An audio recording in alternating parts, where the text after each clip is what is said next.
आगे बढ़ते हैं और बात करते हैं ईवीएम पर मचे नए बवाल की। लोकसभा चुनाव के बाद सबसे ज्यादा ईवीएम खुश थी, क्योंकि इस बार ईवीएम का रोना किसी पॉलिटिकल पार्टी ने नहीं रोया। लेकिन ईवीएम की खुशी महज 12 दिन टिक पाई, क्योंकि इलेक्ट्रॉनिक वोटिंग मशीन पर कांग्रेस सांसद राहुल गांधी ने सवाल खड़े किए और सोशल मीडिया एक्स पर पोस्ट करके लिख दिया कि भारत में ईवीएम एक ब्लैक बॉक्स है।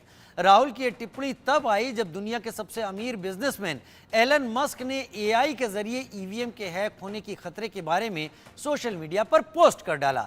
इसके बाद सियासत गरमाई। राहुल के साथ अखिलेश यादव ने भी ईवीएम को सवालों के कटघरे में खड़ा कर दिया। लेकिन सवाल यह भी कि ईवीएम पर चुनाव के बाद ये बवाल क्यों? रिपोर्ट देखिए। इसके बारे में वो जानते नहीं। EVMs are 100% safe, 100% sure. We know now. EVM पर नया सियासी घमासान। शंका का क्या है समाधान? राहुल गांधी, अखिलेश ने उठाए ईवीएम पर सवाल। लोकसभा चुनाव 2024 में विपक्ष को यूं तो अच्छा जन समर्थन मिला है, लेकिन सत्ता से दूर और विपक्ष में बैठने को मजबूर कांग्रेस और उसके सहयोगी दलों से बनी इंडिया गठबंधन ने अब एक बार फिर से पूर्ण बहुमत न मिलने का ठीकरा ईवीएम के सर फोड़ना शुरू कर दिया है। दरअसल विपक्षी दल पिछले कुछ समय से ईवीएम पर चिंता जताते रहे हैं।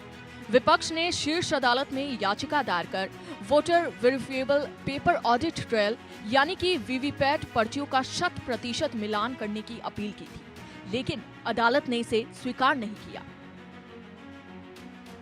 बवाल तब मचा जब एलन मस्क ने अपनी पोस्ट में कहा था, हमें ईवीएम को खत्म कर देना चाहिए। मनुष्यों या कृत्रिम मेधा द्वारा हैक किए जाने का जोखिम हालांकि छोटा है, फिर भी बहुत अधिक है।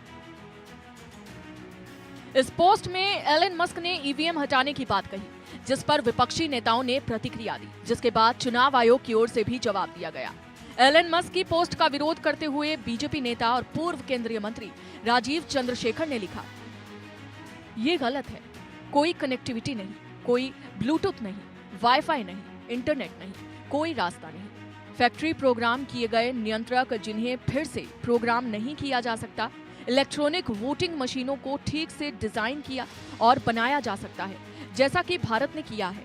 हमें एक ट्यूटोरियल देने में खुशी होगी। एलन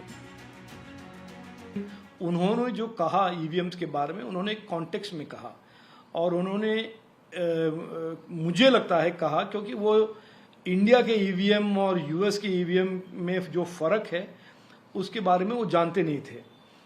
हमारे ईवीएम, हमारे देश में के ईवीएम जो हैं यूएस के ईवीएम्स और वेस्टर्न यूरोप के ईवीएम से बहुत ही अलग है कि हमारे ईवीएम्स का में कोई कनेक्टिविटी नहीं, कोई वाईफाई, इंटरनेट, ईथरनेट का कोई प्रावधान नहीं होता है और उस देयरफॉर हमारे ईवीएम में अंदर घुसने के लिए कोई ट्रैपडोर नहीं मौजूद होता। तो बाहर से हैक करने का जो प्रावधान यूएस के और वेस्टर्न यूरोप के ईवीएम्स में होते हैं, हमारे ईवीएम में नहीं है। इसके बाद समाजवादी पार्टी के अध्यक्ष और उत्तर प्रदेश के पूर्व मुख्यमंत्री अखिलेश यादव ने एक बार फिर से ईवीएम की विश्वसनीयता पर सवाल खड़े करते हुए आगामी सभी चुनाव मतपत्रों के जरिए कराने की मांग की है। अखिलेश यादव ने लिखा, टेक्नोलॉजी समस्याओं को दूर करने के लिए होती है। अगर वही मुश्किलों की वजह बन जाए तो उसका इस्तेमाल बंद कर देना चाहिए।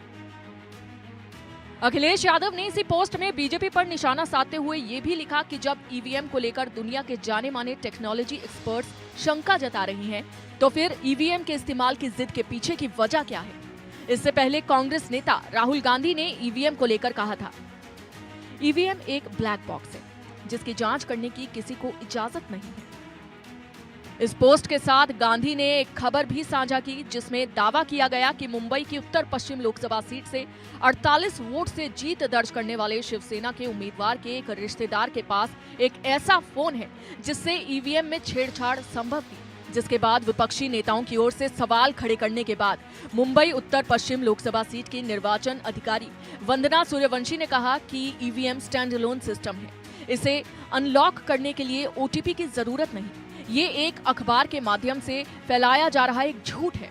हमने अखबार को भारतीय दंड संहिता की धारा 499, 505 के तहत मानहानि और झूठी खबर फैलाने के लिए नोटिस जारी किया है। Bureau report, India news.